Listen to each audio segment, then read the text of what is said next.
Okay, so leashy didn't work. So what I'm gonna do is I'm going to remove, which I already did. And I'm gonna take this baby apart. Now you can remove, this doesn't have a code. The ignition has a code, but in order to get to the ignition, I have to take everything out from the plastic covers and all that and use my other tool. I feel like this is easier. I'll show you how to take this apart.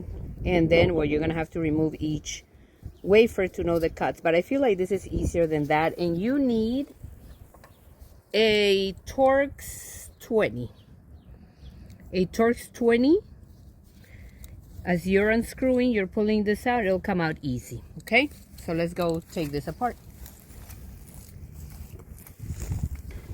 Okay, so in order to remove this, I actually like to use 2 screws because this is so frail here. When you put a screwdriver here, it pops open, it breaks right away. So if you use 2 like this on the side, it comes out easier and less,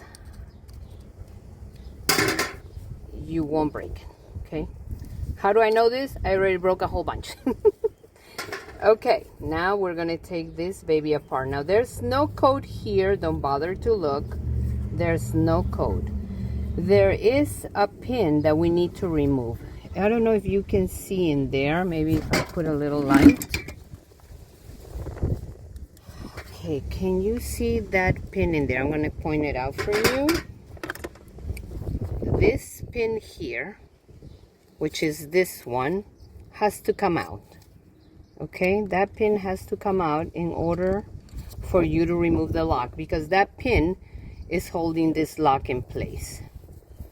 So I believe what I usually use a something a little strong, not this. Trying to remember what it is that I use to get this one out. Okay, so when you're pushing this out, which I did from here, I just put a lot of pressure. This flew off. So either keep your finger on it when you're doing it, because it flew off, and I got lucky that I was able to find it. But this is really the one that you need to remove. And with a little pressure, it comes right out. And then put it somewhere where you cannot lose it. Like here. Okay, so this will come out to the bottom. Now, I personally like to take pictures of everything, because even though I've been doing this for 7 years, I still find that I forget. Also, very careful with the wafers. We don't want the wafers to fly off. So since I'm recording this, I'll know how this goes back. But always, I can see that this line goes here, so that's a good guide. And hold your fingers here. Hold your fingers on the side so those wafers don't come out. Okay, and since I have this on video, I'll know how to put it back. So now we're going to read the wafers. Okay, now we're going to read the wafers. Now the ignition, so there aren't really 3 ways, well, 4 ways. You can either leashy the door, that didn't work. You can take the panel apart and get to this. You don't have to, because with 1 screw, you can remove this. So this is another way to do it. You can take the ignition apart. That's a lot more work than this. Or you can buy the code, which is like $60. So this method is my preferred method. It is crucial that you hold these. If these get out of sequence, you won't know what the cut is for that ignition, okay? And we're going to read it. So there's 8 wafers on the door, 8 wafers on the ignition. So we don't even need Instacode for this. We just need to read them and cut it. Okay, which one is the number 1? Always on a cylinder, always on every cylinder. Number 1 is where you put the key in, the very first one that comes out, the very first one that you can remove would be the first position. Sometimes it's position 1, sometimes it starts in 3, sometimes in 4 in other cylinders. This particular one will start in 1. Always be careful that these wafers don't come out. So we're going to read the very first one where the key goes in. And this first one is This first one, if you can see it there, it has one L and it has a 2. I believe the right number is the 1L, okay? Not the 2. I believe that 2 means nothing. We'll know once we cut it. So we're gonna go 1L. On position 1 is 1L. We're gonna go to position 3 because we're on this side and I don't want the other ones to fly out. Position 3 is also 1L. It says 5, but I'm inclined to think that it is 1L. But you know what? Just in case, I should be writing this down. So there was a little 2. This one has a little 5, but it says 1L. Okay, I don't think it's 5 because I don't even think this goes deep to 5. Okay. Now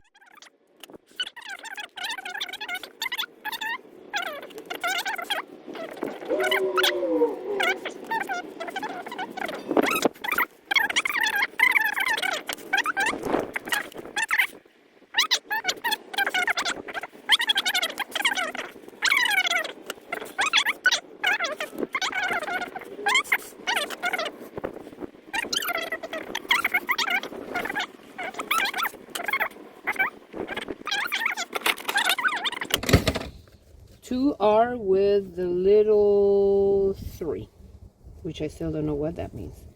So 2R, 3. Okay, so if you put what we took out, if you put the wafers all in order, forget about the letters. If you got them all the right way and in the right sequence, you don't need to bother with the letters. Who cares? So if you put the letters, the numbers from 1 to 8 on the right car, this is Malibu 15, you find bidding, that should be your code right there, Z3811. Okay, and you can see you can actually see the cut here, show cut key, and you can do it that way. But if you don't have Instacode, you can literally just put the cuts on your cutter. But I'm going to put the actual code here on Chevy, and as you can see, I work out of my car. This is a Toyota RAV4. I don't use a van. I'm very comfortable here. Everything I need is here. I have 2 cutters. My inventory is up there, and I have about 4 programmers, 4 or 5, 4. So I like it. It's a 4-cylinder SUV and I just love it. So we're gonna put the code here. I have a Dolphin and the code is Z3811. Z3811. We're gonna cut it and then I'm gonna show you how to program the key just using the key that they have and the one that I'm gonna cut. Okay, so I cut the key. Now we have to test, which absolutely should turn the door. We don't know about the ignition. Always, always, always, golden rule, always cut a test key. It doesn't matter if you think the code is perfect. No, cut a test key for very reasons. Someone could have taken out the original ignition, made adjustments, and that code is not valid anymore. Always cut a test key. So we're going to test this one. This is what we got out of the door. Perfection. Perfection. Of course, because we read the wafers. Now we're going to test the ignition. Come with me. Okay, so we're going to put this back. Sorry about the noise. I'm cutting the key. I don't remember. Like I said, I don't remember. I mean, this is why I do videos, because I can't remember. I've done a million of these, but I can't remember. Okay, but honestly, there's only one way that you can put this correctly. Let's say you try this way. It's gonna fall into place, look. It's gonna fall into place, okay? So this is the right way. Even if you put it wrong, it'll eventually fall into place. So now that we have it here, we're gonna put it here. And I do remember, no I don't. Yes, so this protruding thing here goes through here. As you can see that little ridge in there. So I do know that that goes the other way. Again, how many times have I done this? A million. It doesn't matter. I forget. So we're gonna put this all the way in. all the way in. See, all the way in, and this should stay in the middle like that. And that's where it goes. That's where it goes. Now, the only thing we need to put is that little, well, I mean, we can test that this works. I just don't want to push it out. But let me see if I can pull this down here just to test it. Okay, it is correct. Now the only thing last to put in here is that little stopper. This baby right here. Now remember, this, if you're trying to put that on and it's just not going in, it's because this thing has to be flat all the way in. Okay, all the way in, so that you have room to put this in right there. Do you see that? So make sure that's all the way down there. So now we just put it in and we just hit it a little and it's in there. That's it. You're done. You're done. Now we can put this back at the door. Okay, now we're gonna put this baby back. It's all in place. This, just always careful with this part. They break so easily. I like to do things very gently and cautiously, not to break anything. Looks perfect. Now we're gonna put it, make sure as you can see in there, is the 25. So I'm just gonna put this in here and just hold it just in case. Now we're gonna put this baby in. Okay, it went in very easily, and we're just gonna screw it on. And I want to do this before programming the key because the the locks need to work, all that needs to work.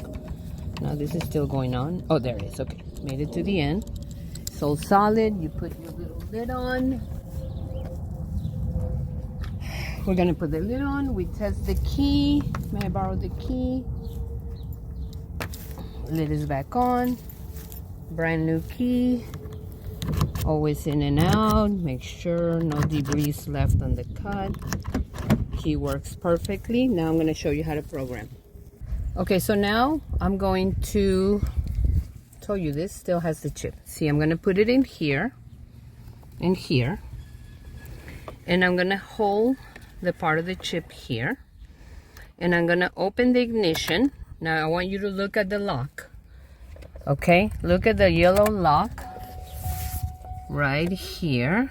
Should go away. That little lock went away, which means it took the chip and the car can start. Even though I removed the key, it already read the chip. So we start the car. That was just to test. Turn it off for a second and put your new key in and look at the lock. Look at the lock. Look at the lock. Went away, which means this key is programmed. How long did that take? Now we test the car. Now if you didn't do that, and I guess we're lucky that we have this here, but if you didn't do that, this will take 12 minutes to program. Thank you guys for watching. Like and subscribe. Thank you.